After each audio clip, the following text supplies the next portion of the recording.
മുഖ്യമന്ത്രി സംവാദവുമായി ബന്ധപ്പെട്ട് ഇന്നത്തെ പ്രതികരണം. അല്ല, ഇത് ഫേസ്ബുക്കിലുള്ള ഒരു സംവാദത്തിനാണ് ഞാൻ ക്ഷണിച്ചത്.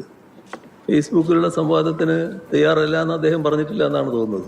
ആ സംവാദം നടക്കട്ടെ. രാഗിനി, ഇപ്പോൾ നേരത്തെ ലോട്ടറി വിഷയത്തിൽ വി ഡി സതീശൻ അന്നത്തെ ധനമന്ത്രി തോമസ് ഐസക്കുമായി നടത്തിയ വി എസ് സർക്കാരിന്റെ കാലത്ത് അവസാന കാലത്ത് നടത്തിയ സംവാദം അത് വലിയ തോതിൽ ചർച്ച ചെയ്യപ്പെട്ടിരുന്നു, ശ്രദ്ധിക്കപ്പെട്ടിരുന്നതാണ്. സതീശന്റെ പൊളിറ്റിക്കൽ ഗ്രാഫ് ഉയർത്തുന്നതിനും ആ സംവാദം ഗുണം ചെയ്തു എന്നതാണ് പൊതുവായി നമുക്ക് വിലയിരുത്താനും കഴിയുക. ഇപ്പോൾ ഒരു സംവാദ സാഹചര്യം അത് ഈ രാഷ്ട്രീയ അവസ്ഥയിൽ ഒന്ന് സമ്മർദ്ദത്തിലേക്ക് കൊണ്ടുവരിക എന്നതിന്റെ ഭാഗമായിട്ടായിരിക്കുമല്ലോ അങ്ങനെ ഒരു വെല്ലുവിളി വന്നത്. പക്ഷേ ഈ നേരിട്ടുള്ള സമാധാന സാധ്യത പാടെ ഇല്ലാതാക്കുന്ന മുഖ്യമന്ത്രി കൂടി പ്രതികരണം വന്നപ്പോൾ അപ്പോൾ ഇനി ഫേസ്ബുക്ക് യുദ്ധമായിരിക്കുമോ, വാക്പോരായിരിക്കുമോ സമൂഹ മാധ്യമങ്ങളെ നമ്മൾ പ്രതീക്ഷിക്കേണ്ടത്? അതായത് ഫേസ്ബുക്കിലൂടെയുള്ള ഒരു സംവാദമാണ് മുഖ്യമന്ത്രി ഇപ്പോൾ പ്രധാനമായും ഉദ്ദേശിക്കുന്നത്. LDF കേന്ദ്രങ്ങൾ അതുമായി ബന്ധപ്പെട്ട കാര്യങ്ങളാണ് പറയുന്നത്. കാരണം പ്രചരണ പ്രവർത്തനങ്ങളൊക്കെ തീരുമാനിച്ചു പോയി അത്തരത്തിലൊരു കളമൊരുക്കുന്നതിന് അതിന്റെ കാര്യമില്ല. കാരണം നിയമസഭയിൽ അതിനുള്ള അവസരം ഉണ്ടായിരുന്നു, അത് ഉപയോഗിച്ചില്ല എന്ന കാര്യമാണ് LDF മുന്നോട്ട് വയ്ക്കുന്നത്. എന്നാൽ UDF-നെ സംബന്ധിച്ചിടത്തോളം പ്രതിപക്ഷ നേതാവ് ഉൾപ്പെടെ പറയുന്നത് താൻ നേരിട്ട് സംവാദത്തിന് തയ്യാറാണെന്ന് പറഞ്ഞു.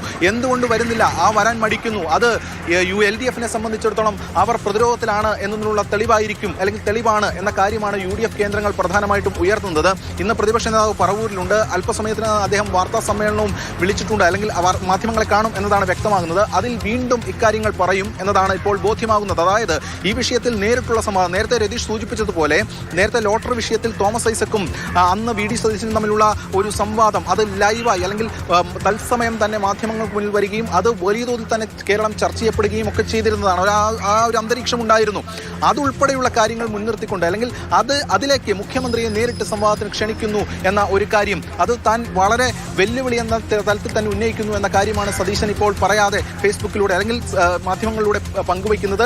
ഇപ്പോൾ FB കുറിപ്പാണ് വന്നിരിക്കുന്നത്. ഇനി വീണ്ടും മാധ്യമങ്ങളെ കാണുമ്പോൾ അക്കാര്യം ഉന്നയിക്കുകയും ചെയ്യും. എന്തായാലും LDF-നെ സംബന്ധിച്ചിടത്തോളം അവർ വ്യക്തമാക്കുന്ന കാര്യവും ഇതാണ്. ഈ റിപ്പോർട്ട് കാർഡുമായി ബന്ധപ്പെട്ടുകൊണ്ട് ഉള്ള കാര്യം സമൂഹ മാധ്യമങ്ങളിൽ പങ്കുവച്ചിട്ടുണ്ട്. അതിനേതെങ്കിലും തരത്തിലുള്ള മറുപടി ഉണ്ടോ തുടങ്ങിയ കാര്യങ്ങളാണ്. എന്തായാലും ഈ വിഷയം ചർച്ച ചെയ്തു പോകുന്ന ഘട്ടത്തിലാണ് ഇന്ന് മാതൃഭൂമിയിലെ കൗണ്ടർ പോയിന്റിൽ മുഖ്യമന്ത്രിയുടെ ഒരു ലേഖനം അല്ലെങ്കിൽ അതുമായി ബന്ധപ്പെട്ട കാര്യങ്ങൾ വന്നിരുന്നു.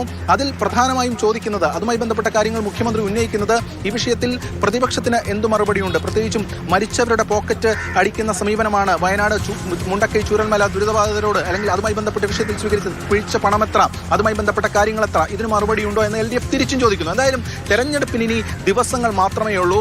അതിൽ ശരി, പ്രധാനമന്ത്രി അവസാന ലാപ്പിലേക്ക് കയറുമ്പോൾ സംവാദം എന്നൊരു ആയുധം പ്രതിപക്ഷ നേതാവ് പ്രയോഗിച്ചു. അതിൽ വീണില്ല, അല്ലെങ്കിൽ അങ്ങനെ ഒരു പരസ്യ സംവാദമില്ല എന്ന് മുഖ്യമന്ത്രി വ്യക്തമാക്കുന്നു. ഫേസ്ബുക്കിലായിരിക്കും ഇനി ഇരുവരുടെയും വാദപ്രതിവാദങ്ങൾ ഉണ്ടാകുക. അതിൻ്റെ ഒരു സൂചന തുടക്കം ഇന്നത്തെ മാതൃഭൂമിയുടെ ലേഖനത്തിൽ പ്രതിപക്ഷത്തെ അതിരൂക്ഷമായ വിമർശനം, വയനാട് ഉൾപ്പെടെ ചൂണ്ടിക്കാണിച്ചുകൊണ്ട് അതിരൂക്ഷമായ വിമർശനം മുഖ്യമന്ത്രിയുടെ ഭാഗത്ത് നിന്ന് ഉണ്ടായിരുന്നു. അതിൻ്റെ തുടർച്ച ഇനി ഇരുവരുടെയും FB പേജിൽ ഉണ്ടാകും എന്നാണ് ഇപ്പോഴത്തെ സാഹചര്യത്തിൽ നിന്ന് മനസ്സിലാക്കേണ്ടത്.